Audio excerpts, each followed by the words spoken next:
Bismillahirrahmanirrahim. Assalamualaikum warahmatullahi wabarakatuh. Alhamdulillah, hari ini kita bisa bertemu lagi dalam pembelajaran tematik muatan IPA. Bagaimana kabarnya solih-solihah? Semoga semua sehat dan dalam rahmat Allah. Amin. Tambah semangat ya belajarnya. Sebelum mulai belajar, kita berdoa terlebih dahulu dengan membaca basmalah bersama-sama. Bismillahirrahmanirrahim. Pada pertemuan pertama Ustazah sudah membahas ciri-ciri makhluk hidup, yaitu bernafas, memerlukan makanan dan air, dan terakhir yaitu bergerak. Nah, pada pertemuan hari ini, Ustazah akan melanjutkan membahas ciri-ciri makhluk hidup, yaitu tumbuh, berkembang biak, dan peka terhadap rangsangan. Kemudian, materi terakhir adalah kebutuhan makhluk hidup. Ustazah akan menyampaikan tujuan pembelajaran pada pertemuan hari ini adalah: setelah mendengarkan penjelasan Ustazah, anak-anak dapat mengidentifikasi ciri makhluk hidup.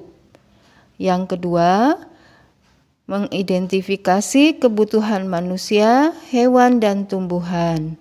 Dan yang ketiga, anak-anak bisa memperkirakan hal yang akan terjadi jika salah satu kebutuhan makhluk hidup tidak terpenuhi.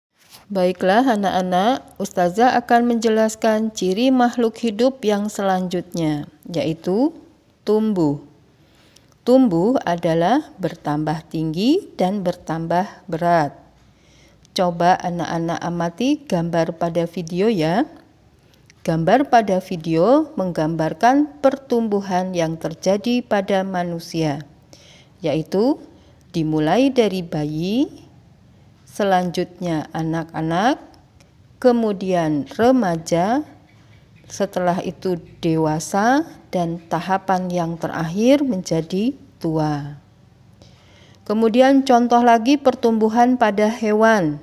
Di sini Ustazah contohkan yaitu bebek. Telur bebek menetas menjadi anak bebek. Anak bebek tumbuh menjadi bebek dewasa. Telur bebek membutuhkan waktu sekitar 28 hari untuk menetas. Kemudian di sini pertumbuhan pada tumbuhan. Jadi, tumbuhan juga mengalami pertumbuhan. Biji yang ditanam akan tumbuh menjadi kecambah. Kecambah akan tumbuh menjadi tumbuhan dewasa. Anak-anak bisa lihat contoh pertumbuhan-tumbuhan pada video. Selanjutnya, ciri yang kelima, berkembang biak. Berkembang biak artinya menghasilkan keturunan.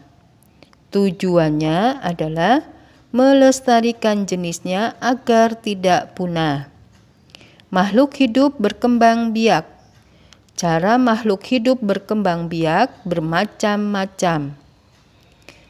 Hewan berkembang biak dengan cara ada yang melahirkan, ada yang bertelur, dan ada yang bertelur dan melahirkan. Kemudian, contoh hewan berkembang biak dengan melahirkan: kambing, kucing, sapi, harimau, dan masih banyak lagi. Ada lagi contoh hewan berkembang biak dengan bertelur, yaitu ayam, burung, bebek, angsa, dan lain-lain. Dan yang terakhir adalah contoh hewan berkembang biak dengan bertelur melahirkan adalah ikan hiu. Kemudian tumbuhan juga berkembang biak. Sebagian besar tumbuhan berkembang biak dengan biji. Biji tumbuhan terdapat dalam buah. Contohnya mangga, semangka, jambu, dan lain-lain. Selanjutnya, ciri yang terakhir yaitu peka terhadap rangsangan. Rangsangan adalah sesuatu yang dapat mempengaruhi kerja bagian-bagian tubuh. Contoh, jika anak-anak melihat cahaya yang menyilaukan, anak-anak akan menutup mata. Kulit akan memerah jika terkena panas. Siput akan menyembunyikan tubuhnya jika kita sentuh atau terkena cahaya matahari secara langsung. Tumbuhan putri malu akan mengatupkan daunnya jika disentuh. Burung hantu mempunyai penglihatan yang sangat peka terhadap rangsangan cahaya. Akibatnya, burung hantu masih dapat melihat dalam keadaan sedikit cahaya. Jadi itu contoh-contoh makhluk hidup peka terhadap rangsangan. Materi selanjutnya adalah kebutuhan makhluk hidup. Makhluk hidup memiliki kebutuhan. Kebutuhan tersebut harus dipenuhi untuk kelangsungan hidupnya. Apa saja kebutuhan makhluk hidup? Ada yang tahu? Ya, pintar. Kebutuhan makhluk hidup adalah udara, air, cahaya matahari, makanan, dan tempat hidup. Baik, Ustazah akan jelaskan satu persatu ya. Yang pertama, udara. Udara kita dapatkan dengan mudah pemberian dari Allah Subhanahu wa Ta'ala. Bahkan gratis, tidak membayarnya ya. Sehingga kita harus banyak bersyukur kepada Allah. Udara mengandung bermacam-macam gas, antara lain oksigen dan karbon dioksida. Oksigen digunakan untuk bernafas. Tumbuhan membutuhkan karbon dioksida untuk membuat makanan dalam proses fotosintesis. Nah, anak-anak, itulah kebutuhan makhluk hidup. Jadi ada berapa kebutuhan makhluk hidup? Ya, hebat. Betul jawabannya. Ada 5. Apa saja? Pintar.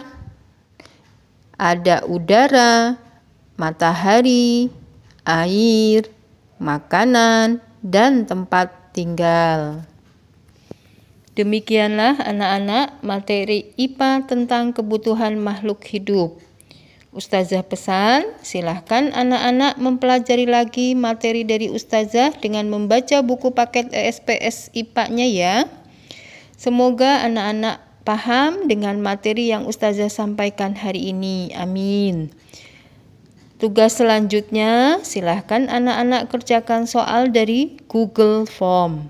Selamat mengerjakan, semoga dimudahkan dalam mengerjakan. Amin. Kita akhiri pembelajaran kita hari ini dengan membaca hamdalah bersama-sama. Alhamdulillahirabbil alamin. Wassalamualaikum warahmatullahi wabarakatuh.